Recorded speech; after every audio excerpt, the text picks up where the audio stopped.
নমস্কার, সকল ভক্ত বন্ধুদের সাদর আহ্বান জানাই বেদান্ত দর্শন ফেসবুক পেজে।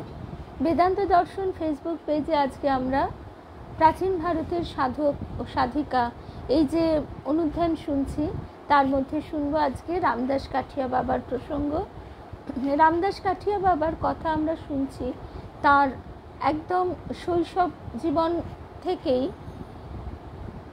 এই যে সুদূরের প্রতি এক অদ্ভুত আকর্ষণ, যা তাকে ক্রমশ একজন মহান সাধকে পরিণত করেছে, সেই প্রসঙ্গতেও আমরা প্রবেশ করেছি। এমনকি তার সাধন জীবন, তার গুরু লাভ ইত্যাদি বিভিন্ন প্রসঙ্গ আমাদের শোনা হয়ে গেছে, এবং সেখানে আমরা দেখছি যে কি কঠোর পরীক্ষার মধ্যে দিয়ে রামদাস কাঠিয়া বাবার সাধন জীবন শুরু হচ্ছে। গুরু তাকে কতভাবে বাজিয়ে নিচ্ছেন, এবং এক একটা প্রসঙ্গ শুনলে বিস্ময়ে হতবাক হতে হয় যে এর পরেও তিনি গুরুকে অন্তর থেকে, অন্তরের অন্তঃস্থল থেকে কিভাবে শ্রদ্ধা ভালোবাসার আসনে বসিয়ে রেখেছেন।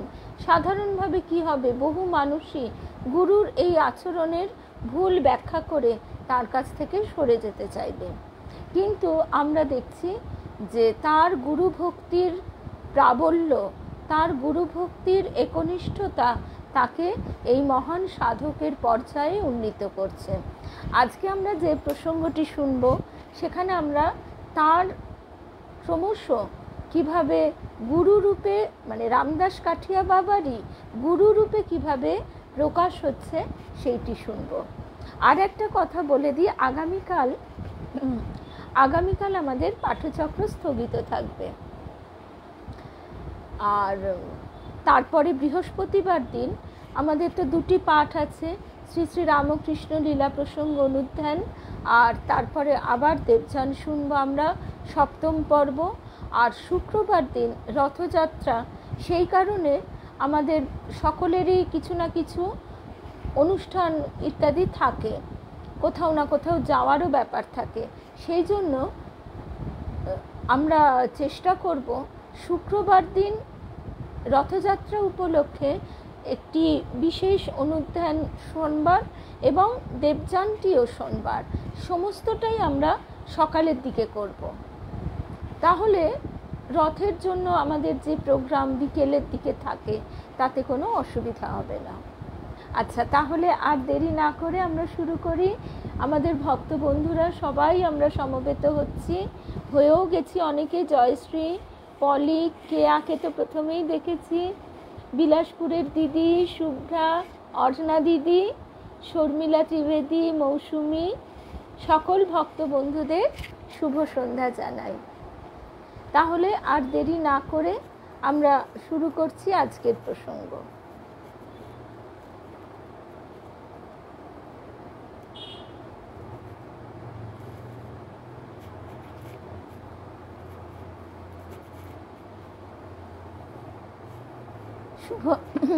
শুভ সন্ধ্যা রূপা। তাহলে চলে আসি আজকের প্রসঙ্গে। মিনুদি, শুভ সন্ধ্যা। শুভ সন্ধ্যা। তাহলে আমরা আজকে ঠাকুর মায়ের শ্রীচরণে সাষ্টাঙ্গ প্রণাম নিবেদন করে শ্রী গুরুদেবকে স্মরণ করে শুরু করব আজকের কথা। শ্রী শ্রী রামদাস কাঠিয়া বাবার অনুধ্যান, আর শ্রী গুরুদেবের চরণে সাষ্টাঙ্গ প্রণাম নিবেদন করি মহাসাধক 108 শ্রী শ্রী রামদাস কাঠিয়া বাবার চরণে।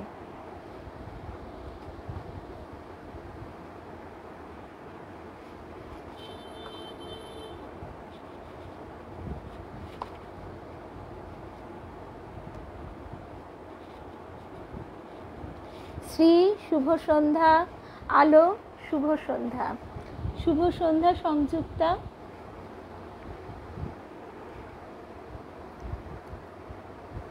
একবার রামদাস তার গুরুজির সঙ্গে পাঞ্জাবের কোনো এক তীর্থের দিকে চলেছেন।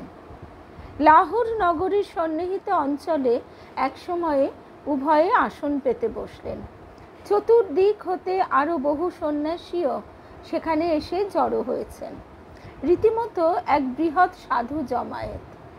লাহোরের প্রসিদ্ধ ব্যবসায়ীদের অনেকে এদের কাছে আসা যাওয়া করছেন।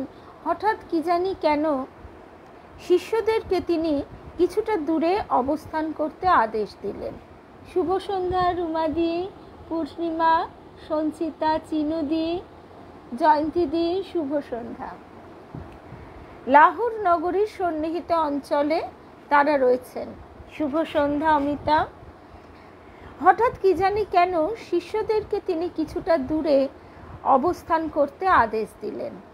তারপর স্বয়ং ওই সরোবরের তীরে দাঁড়িয়ে উচ্চ রবে বারবার শঙ্খধ্বনি করতে লাগলেন।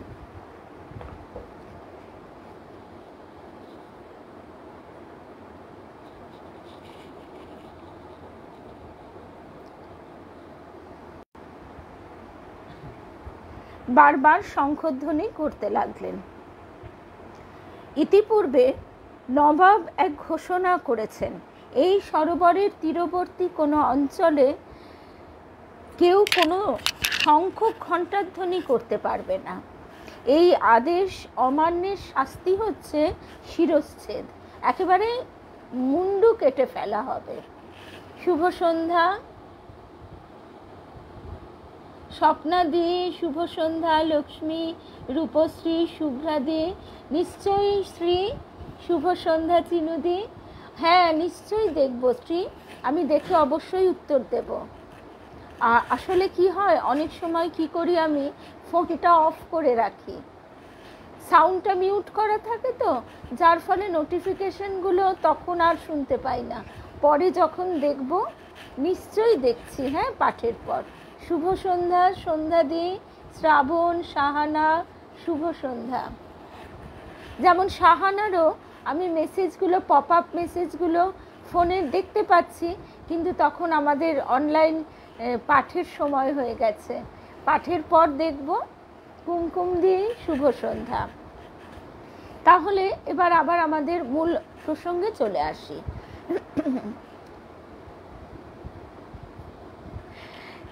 যে কথায় আমরা ছিলাম, এবার সেই শঙ্খধ্বনি, যেটি ঘণ্টা এবং শঙ্খধ্বনি করা বারণ, এবং যে আইন, যে নিষেধের অগ্রাহ্যের রেজাল্ট হচ্ছে, ফল হচ্ছে একটি শিরশ্ছেদ, সেখানে আর কোনো কথাই থাকবে না।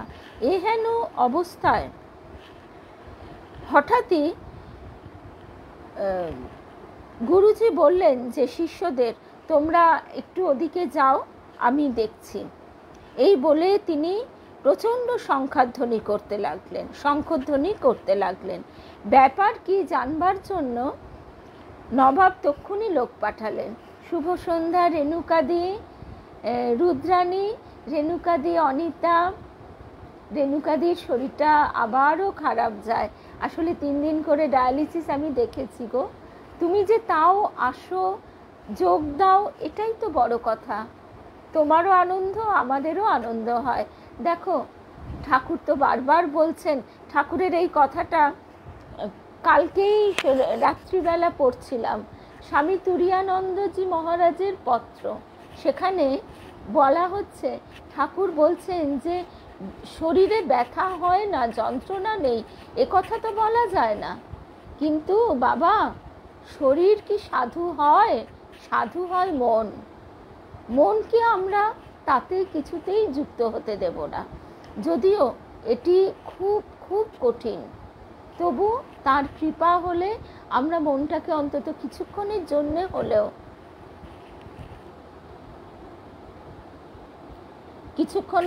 হলেও তার শ্রী পাদপদ্মে সঁপে রাখতে পারি। রামদাস কাঠিয়া বাবা 108 নয়, শ্রী শ্রী 108 রামদাস কাঠিয়া বাবা, অর্থাৎ শ্রী এই সম্মানটা তাকে 108 বলা হচ্ছে।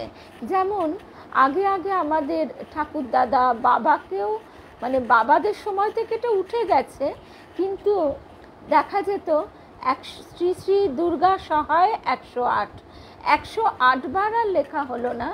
দুর্গা নাম 108 বার মনে মনে স্মরণ করে যা কিছু চিঠি পত্র ইত্যাদি লেখা হচ্ছে, শুরু করা হচ্ছে, সেই রকম তাকেও 108 বার শ্রী সম্বোধনে সম্মান জানিয়ে, প্রণাম জানিয়ে তারপরে তার নামটা উচ্চারণ করা হচ্ছে। শুভ সন্ধ্যা ছন্দাদি, শিবানী। তাহলে আমরা আবার চলে আসি, এবার মূল কথায় চলে আসি, অনেকক্ষণ হয়ে যাচ্ছে।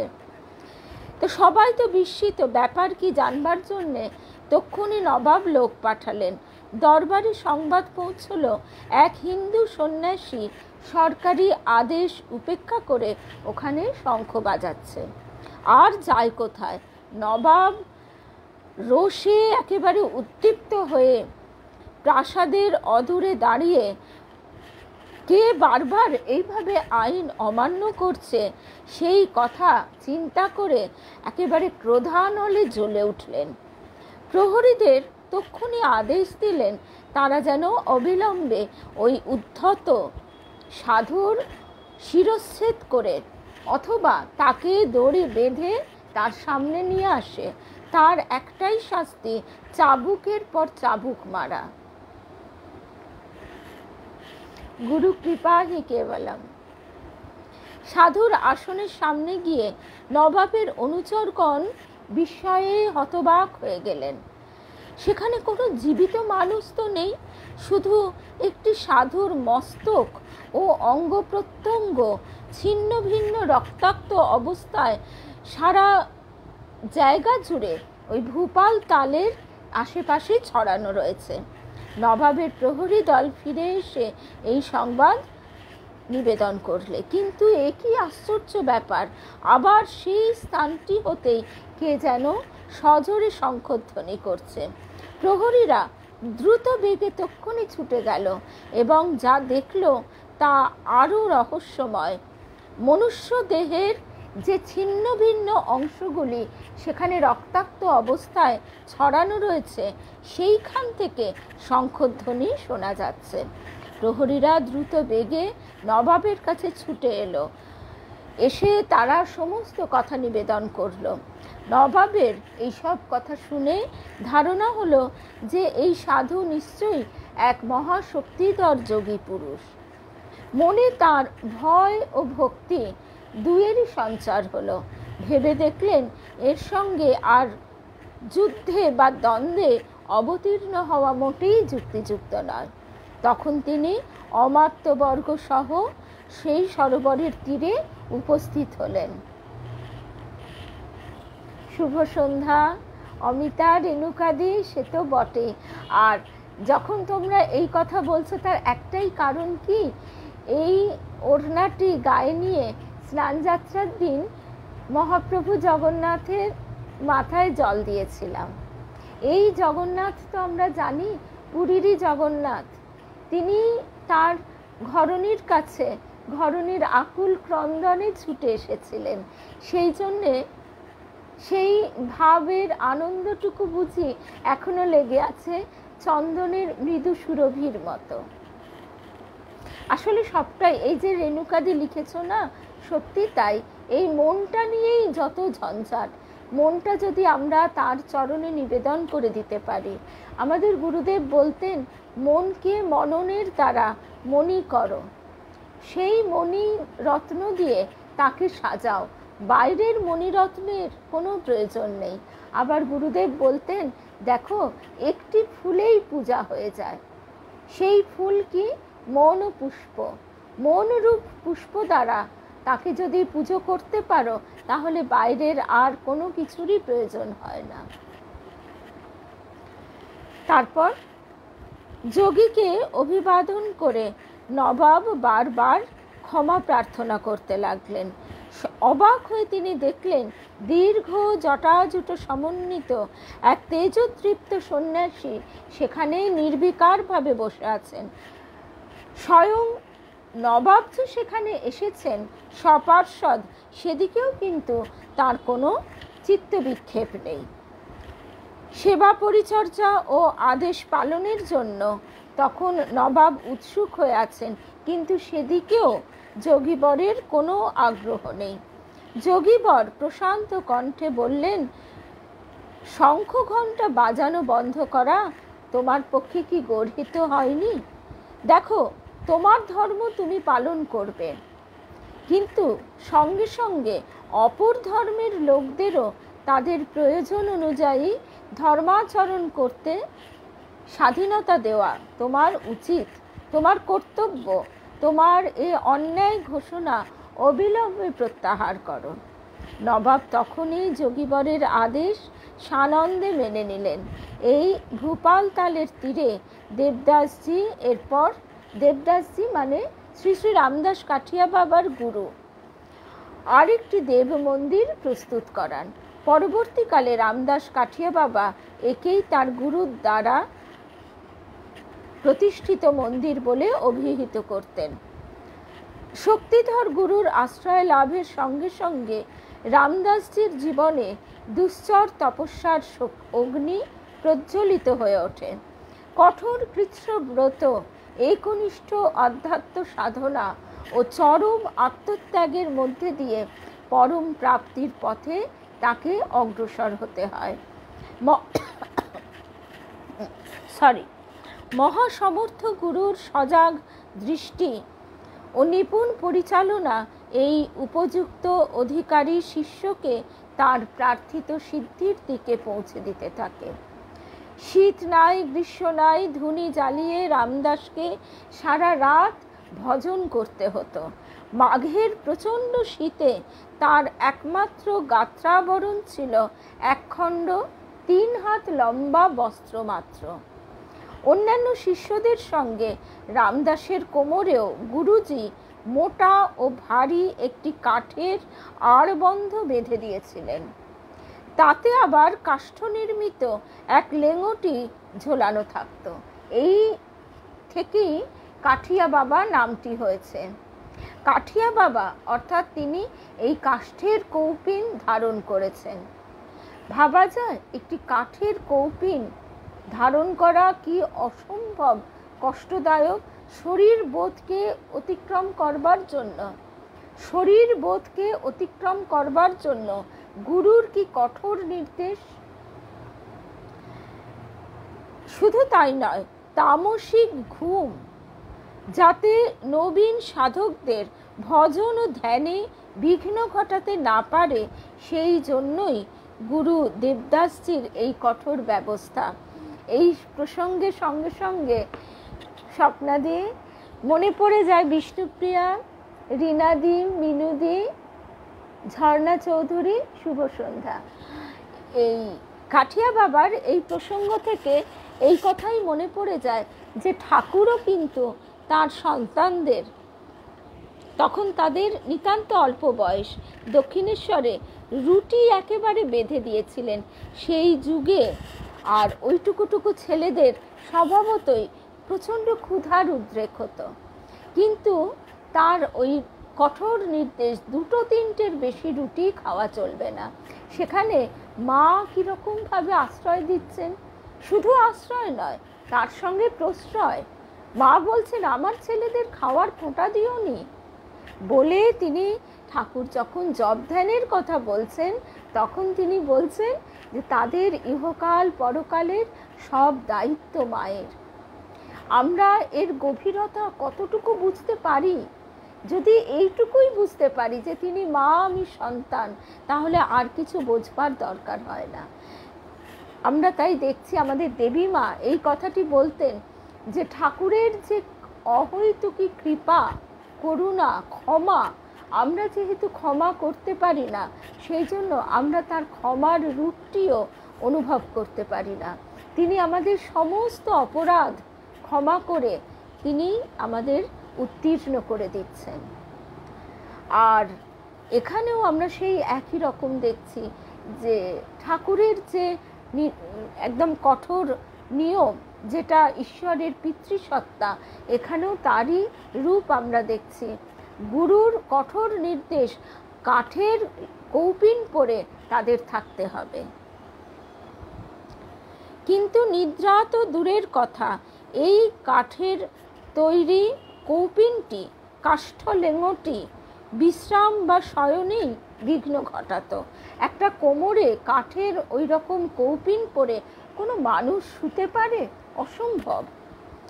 আড়বন্ধটি মানে বেল্টের মতো যেটা কোমর দিয়ে পেঁচানো থাকতো, সর্বদা এরূপ উঁচু হয়ে থাকার জন্য দেহটিকে শায়িত ও বিন্যস্ত রাখা বড় দুষ্কর ছিল।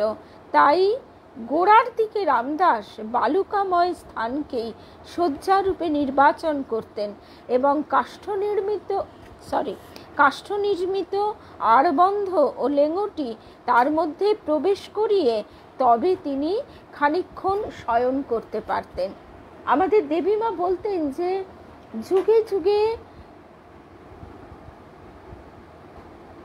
হ্যাঁ, এখনো এই শ্রী শ্রী 108 রামদাস কাঠিয়া বাবা, তার যে পরবর্তী শিষ্য পরম্পরা রয়েছে, তারা কিন্তু আজও সেই কৃচ্ছ সাধনের মধ্যে দিয়েই চলেছেন।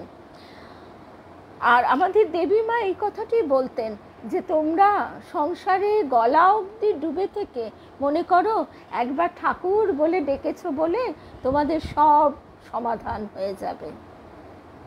এই যে আমরা কত স্বার্থপর, এটাই তার প্রমাণ। আমরা আমাদের পূর্ব কর্মফল প্রারব্ধ দ্বারা আষ্টে পৃষ্ঠে বাঁধা আছি। মা বলছেন যে যখন সুতো পেঁচিয়েছিলে লাটাইতে, মনে নেই? লাল সুতো, নীল সুতো, কালো সুতো, এখন একটা একটা করে খুলতে তো সময় লাগবে। দেবীমা বলতেন যে তাকে পাওয়ার জন্যে যুগ যুগান্ত সাধু মহাপুরুষরা কত কঠোর তপস্যা করেছেন, হেটমুণ্ড ঊর্ধ্বপদ হয়ে তপস্যা করেছেন। এই তপস্যার যে কিছু কিছু কাহিনী আমরা অনুধ্যান করছি, এর মধ্যে দিয়েই আমরা এইটুকু বুঝতে পারছি যে ঠাকুর মায়ের কতটা কৃপা করুণা আমরা লাভ করছি। তাহলে ওই বালির মধ্যে শুলে ওইটা বালিতে ওই কাঠের শক্ত কঠিন আড়বন্ধটা ঢুকে যেত এবং তখন তিনি কিছুক্ষণ শুতে পারতেন। পরবর্তীকালে এই কৃচ্ছ সাধনে তিনি অভ্যস্ত হয়ে ওঠেন এবং এই কাঠের পরিচ্ছদটির জন্যই তিনি সর্বত্র কাঠিয়া বাবা নামে পরিচিত হন। গুরুকৃপা শিরে ধারণ করে রামদাস সাধনার দীর্ঘ পথ অতিক্রম করেন। দেবদাসজি মহারাজের নানা কঠোর পরীক্ষায়ও তিনি উত্তীর্ণ হন। মহাসমর্থ গুরুর আশীর্বাদে ঋদ্ধি ও সিদ্ধি দুই তখন তার করতলগত হয়। এই সময়ে দেবদাসজি একদিন শিষ্যকে আদেশ দেন দ্বারকা ধামে তাকে দর্শন করতে হবে, সেখানে তাকে যেতে হবে, কারণ দ্বারকা তাদের নিম্বার্ক সম্প্রদায়ের মুখ্য ধাম। রামদাস কিন্তু মহারাজকে ছেড়ে কোথাও যেতে রাজি নন। করজোরে বলছেন, মহারাজ, আপনাকে আমি ভগবৎ স্বরূপ বলেই জানি। শাস্ত্রেও আছে সদ্গুরুর চরণেই সর্বতীর্থ বর্তমান। সদ্গুরুর চরণে সর্বতীর্থ বর্তমান। আমাদের কোথাও যাওয়ার দরকার হয় না। গুরুর চরণ দুটি যদি আমরা এইভাবে ওই মাগুর মাছটার মতন আঁকড়ে ধরে থাকতে পারি, আপনার চরণতলে বসেই তো আমার তীর্থ, ধর্ম, কর্ম সব কিছু হচ্ছে। দ্বারকায় যেতে তাই আমার তেমন ইচ্ছে নেই, মন নেই। দেবদাসজি মহারাজ অমনি গর্জে উঠলেন। শ্লেষাত্মক ভাষায় রামদাসকে তিনি বলে উঠলেন, আরে তুই তো দেখছি মস্ত জ্ঞানী হয়ে পড়েছিস। তোর বুঝি ধারণা হয়েছে যে তোর মতো জ্ঞানী তোর গুরু পর্যায়ের মধ্যে এর আগে কেউ হয়নি? আমি দ্বারকাধামে গিয়েছি, আমার গুরু, দাদা গুরু সবাই গিয়েছেন, আর তুই এমনই মহাজ্ঞানী মনে করছিস? তোর আর এই মুখ্য ধাম দর্শনের প্রয়োজন নেই ভাবছিস? এ বুদ্ধি পরিত্যাগ কর। আমি আদেশ করছি, দ্বারকাধাম থেকে ঘুরে আয়। অর্থাৎ গুরুর আদেশ গুরুর আদেশই, গুরুর আদেশ শিরোধার্য। রামদাস বাধ্য হয়ে সেদিন দ্বারকার পথে এগিয়ে চললেন, কিন্তু শ্রীধাম দর্শনান্তে ফিরে এসে যে সংবাদ তাকে পেতে হলো তাতে তার মাথায় আকাশ ভেঙে পড়ল। দেবদাসজি মহারাজ ইতিমধ্যে তার স্থূল দেহটি ত্যাগ করেছেন। হয়তো গুরু তার শিষ্যকে এইভাবেই দূরে সরিয়ে দিয়েছিলেন। ঠিক যেমনটি গৌরী মাকেও কিন্তু ঠাকুর এইভাবেই সরিয়ে দিয়েছিলেন। গৌরী মাকে ঠাকুর কতদিন বলতেন, আর আর কি করবি, যা নেই এখানে তা নেই সেখানে। অর্থাৎ গৌরী মা তার যে মন সর্বদা তপস্যামুখী, সেই মনকে তিনি আকর্ষণ করে রাখতেন। বলতেন, যা নেই এখানে তা নেই সেখানে, যা পাবার তুই এখানে বসেই পাবি, তাহলে কেন তুই এদিক ওদিক ঘুরে বেড়াবি, তাহলে কেন তুই এদিক ওদিক ঘুরে বেড়াবি। অথচ ঠাকুর যখন প্রকট লীলা শেষ করবেন, তার ঠিক আগে আগেই গৌরী মাকে তিনি নিজে থেকে বললেন, হ্যাঁ রে গৌর, হ্যাঁ রে গৌরী। গৌরদাসী তো মা বলতেন, আর ঠাকুর গৌরী বলতেন। হ্যাঁ রে গৌরী, তোর যে সাধনাটা অসম্পূর্ণ ছিল বলে তুই বারবার বলতিস, যা সেটি সম্পূর্ণ করে আয়। এইভাবে তিনি কিন্তু গৌরী মাকে সাধনার জন্য, তপস্যার জন্য বৃন্দাবনে পাঠিয়ে দিলেন। আবার ঠাকুরের কত কষ্ট হয়েছে যে ঠাকুর বলছেন, আহা শেষটা দেখতে পেলে না, আমার বুকের ভিতর যেন বিল্লি আঁচড়াচ্ছে। গৌরী মায়ের জন্যে ঠাকুরের শেষ দিকে এইভাবে বুকের ভেতর যন্ত্রণা হচ্ছে। গুরুর শূন্য আসনের দিকে তাকিয়ে রামদাস শোকে উন্মত্ত প্রায় হয়ে উঠলেন। তারই পরমাশ্রয়ের লোভে পিতা, মাতা, ভাই, বন্ধু, সংসারের যা কিছু আকর্ষণ ত্যাগ করে তিনি এসেছেন। ভগবৎ স্বরূপ গুরুজির বিরহে এই জীবনের তো আর কোনো প্রয়োজনই নেই। এই সন্ন্যাসীর বেশ আর ধারণ করাই বা কিসের জন্য।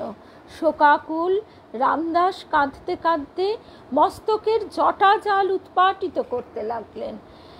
গুরু ভাইগণ তার এই কাণ্ড দেখে জোর করে সেদিন তার মস্তক মুন্ডন করে দেন। অনাহারে, অনিদ্রায়, নিরন্তর ক্রন্দনে রামদাসের দিনগুলি অতিবাহিত হতে থাকে। ক্রমান্বয়ে 7 দিন এইরূপ শোকাভিভূত অবস্থায় কাটল। এরপর বিদেহী দেবদাসজি মহারাজ একদিন জ্যোতির্ময় মূর্তি পরিগ্রহ করে শোকার্ত শিষ্যের সামনে আবির্ভূত হলেন। স্নেহভরা কণ্ঠে সান্ত্বনা দিয়ে বললেন, বৎস, কেন তুমি এমন করছো? তুমি শান্ত হও, আমি আশীর্বাদ করি তোমার প্রকৃত কল্যাণ হোক। জেনে রেখো, আমার মৃত্যু হয়নি, শুধু আমার এই স্থূল জীবনের লীলাটি সমাপ্ত হয়েছে মাত্র। কিন্তু তাতে তোমার আমার মধ্যে ব্যবধান তো কিছু গড়ে ওঠেনি, তাহলে তুমি কেন এত বিচলিত হচ্ছ? আর জানবে, প্রয়োজন মতোই আমি তোমার সঙ্গে সদা সর্বদা তো রয়েইছি, এমনকি মাঝে মাঝে দর্শন দেব। দেবদাসজির কৃপা লীলার কাহিনী বলতে গিয়ে কাঠিয়া বাবা মহারাজ পরবর্তীকালে প্রায়ই বলতেন, গুরুজি তার একথা আজও রক্ষা করে চলেছেন। বিশেষ বিশেষ প্রয়োজনের ক্ষণে তিনি তার প্রিয়তম শিষ্যকে দর্শন দিয়ে অনুগৃহীত করেন। গুরুর দেহাবসানের পর থেকে কাঠিয়া বাবা সাধনার আরও গভীরে প্রবেশ করেন। গ্রীষ্মকালে পঞ্চধুনি জ্বালিয়ে তার মধ্যে তিনি কঠোর তপস্যায় রত থাকেন। আবার প্রচণ্ড শীতের মধ্যে অবস্থান করেন বরফ গলা শীতল জলে। এক একদিন এই কৃচ্ছ ব্রতের বিপজ্জনক পরিস্থিতির উদ্ভব হতো। অন্যান্য সাধুরা যখন তাকে জল থেকে তুলে আনতেন, তারা ভীত চকিত দৃষ্টিতে দেখতেন নিষ্পন্দ দেহে কোনো সার নেই, জীবনের যেন কোনো স্পন্দন নেই। তারা বারবার আগুনের তাপ দিতে দিতে কাঠিয়া বাবাজিকে চক্ষু উন্মিলিত করতে তিনি ক্রমশ তাপ দিতে দিতে তিনি চক্ষু উন্মিলিত করতেন। একবার রামদাসজি এক গ্রামে পঞ্চধুনি জ্বালিয়ে ধ্যান করছেন। তার সঙ্গে অপর একটি সন্ন্যাসীও রয়েছেন। রামদাসজির সাধন সাফল্য ও খ্যাতি প্রতিপত্তি এই সন্ন্যাসীর ঈর্ষা জাগিয়ে তোলে। অর্থাৎ সন্ন্যাসী হলেও তাদের ভিতরে এই ঈর্ষা নামক রিপুটি কিন্তু মোছে না অনেক সময়। ধূনিগুলির মধ্যে ধ্যানস্থ রামদাসজির প্রাণনাশের জন্য তিনি এক জঘন্য কার্য করে বসলেন। ধ্যানস্থ কাঠিয়া বাবাজির কোনো হুঁশ নেই। এই সুযোগে সন্ন্যাসীটি প্রজ্বলিত ধূনিগুলির চারিদিকে সহস্র সহস্র ঘুঁটে এমনভাবে সাজিয়ে তাতে অগ্নিসংযোগ করে দিলেন যে সেই অগ্নি বলয় থেকে বেরোনো দুঃসাধ্য। বাহ্য জ্ঞান রহিত সাধকের দেহের চারিদিকে অগ্নিশিখা পরিব্যাপ্ত হয়। বলা বাহুল্য, সেই দুর্বৃত্ত সন্ন্যাসীটি এই দুষ্কর্মটি করে সেই স্থান হতে সরে পড়ে। দাউ দাউ করে আগুন জ্বলে উঠতে দেখে, চারিদিকে দাউ দাউ করে আগুন জ্বলে উঠেছে, তাই দেখে গ্রামের লোকজন সেদিকে ছুটে আসে। সকলেরই দৃঢ় ধারণা হয় নিশ্চয়ই তপস্যা নিরত সাধু বাবার দেহ ভস্মীভূত হয়েছে। সমবেত চেষ্টায় আগুন নেভানো হলে এক আশ্চর্য দৃশ্য দেখা গেল। কাঠিয়া বাবাজি যোগযুক্ত হয়ে প্রশান্ত বদনে তার আসনে উপবিষ্ট রয়েছেন। অগ্নি তার কোনো অনিষ্টই করেনি। আজকে আমরা এই অবধি শুনলাম, আর বাকি যেটুকু রইল আমরা আগামী সপ্তাহে একেবারে সম্পূর্ণ শেষ করব অনুধ্যানটি। এরপরে আমরা দেখব যে এই রামদাস কাঠিয়া বাবার একে একে কিভাবে আশ্চর্য সমস্ত শক্তির প্রকাশ ঘটছে। কাঠিয়া বাবাজির এইভাবে তাকে হত্যা করবার জন্য এই সাধুর যে প্রচেষ্টা, সেই প্রচেষ্টা দিয়ে আজকে আমরা শুরু করলাম তার অলৌকিক সাধন জীবনের বা সাধক জীবনের। কারণ তখন সাধনা তার চললেও তিনি ইতিমধ্যে সিদ্ধি লাভ করেছেন। কারণ না হলে এই গ্রামবাসীরা দেখে যে সেই প্রজ্বলিত অগ্নি নির্বাপনের পর তিনি সেখানে যোগযুক্ত অবস্থায় একেবারে প্রশান্ত বদনে বসে আছেন। শুধু তাই নয়, কারো প্রতি তার কোনো বিদ্বেষ, কোনো অভিযোগ, কোনো কিছুই নেই। তাহলে আজকের মতন শুভরাত্রি জানাই। শ্রী রামকৃষ্ণময় শুভরাত্রি। আগামীকাল আমাদের দেখা হবে না, আবার বৃহস্পতিবার, আবার সকালবেলা কিন্তু তাহলে আমরা চেষ্টা করব সমবেত হতে। জয় রামকৃষ্ণ, জয় রামকৃষ্ণ, জয় রামকৃষ্ণ।